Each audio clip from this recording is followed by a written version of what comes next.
Would you like to learn how to make some super delicious gumbo collard greens?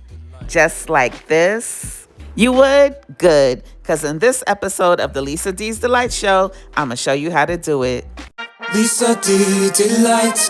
Let's start off by making some quick chicken broth. I love to use this better than bouillon chicken base to make chicken broth because it's so flavorful. Or you can use that junk in the box.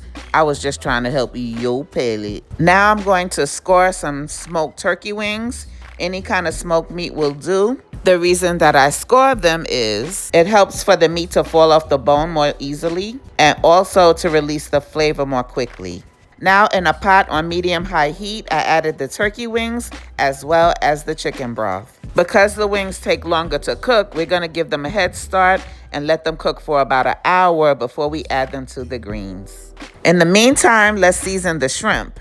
I'm going to season it with some Old Bay. I'm only using Old Bay because shrimp is a delicate seafood and it doesn't require a lot of seasoning. And also the gumbo is going to have a ton of other seasonings as well. So I want to keep it light here.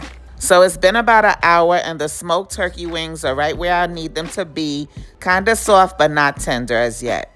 Now I'm going to reduce the heat to low and let them continue to cook while we work on our roux. A roux is a thickening agent that we use in soups and stews. It's a combination of equal parts fat and flour. So I'm using 1 cup of flour and 1 cup of butter.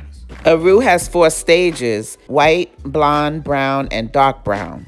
It starts out as a white roux, and that's just cooked briefly to eliminate the raw flour taste. White roux is good to use in delicate white sauces and soups.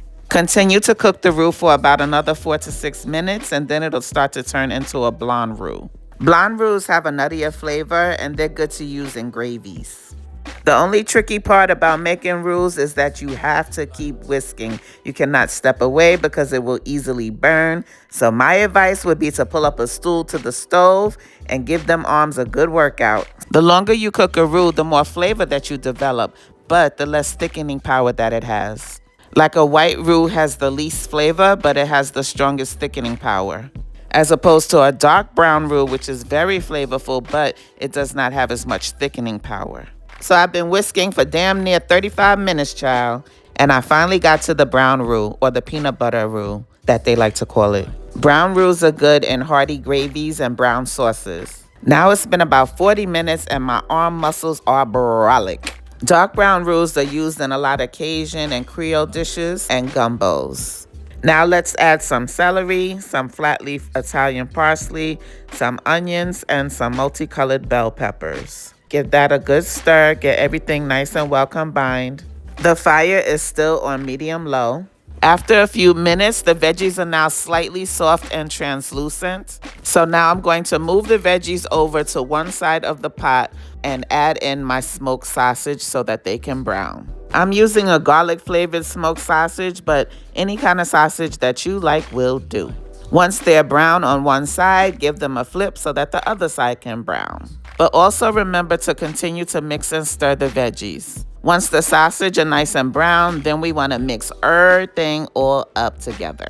Next, we're going to add some garlic as well as some salad and vegetable seasoning. And then I'm going in with some ASIL, which is my own all-purpose seasoning. You can grab you some with the link pin in the comment section.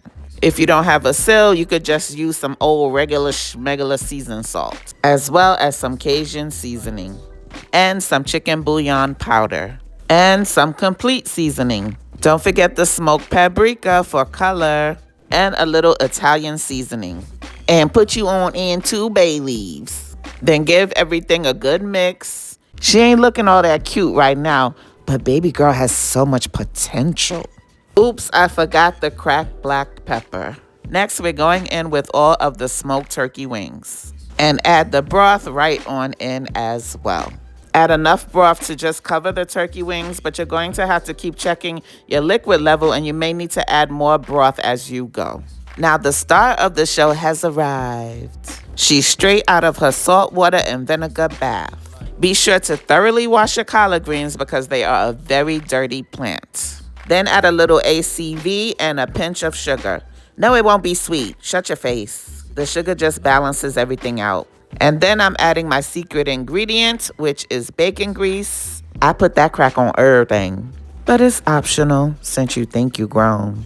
I had to let the greens cook down some and then add the rest. Now I've gotten all of the greens in the pot and I've let them cook for a few minutes, and then I tasted the broth, which is really key with this dish because you're adding in more liquid and vegetables, and so you need to taste and adjust the seasoning to your liking as you go.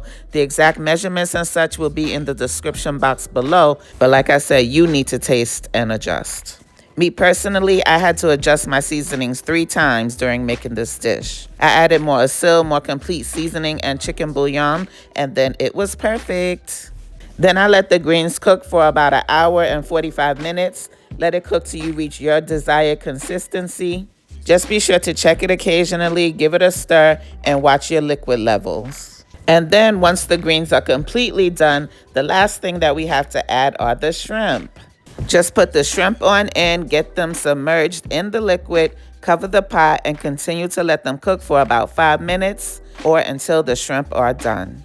Once the shrimp are finished cooking, this is what we've got. As you can tell, these gumbo greens are definitely giving what they need to give, which is a whole bunch of awesome flavor and deliciousness. Once plated, it'll look something like this. Lisa D delights. My God, forever. Won't he do it? Yes, he will, all the time. Baby, if you ain't never had no gumbo greens, child, you need to make you some.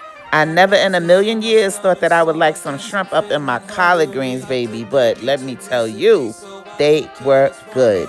You add you some rice with this bad boy and you got a whole complete meal. You don't even need nothing else. The perfect meal for the New Year holiday. You know we gotta have our collard greens and good old black-eyed peas, child. To get you some good luck, just try Jesus, baby.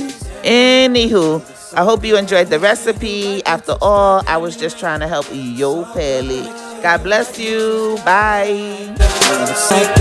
So good. Make sure you like and subscribe and you make it so good.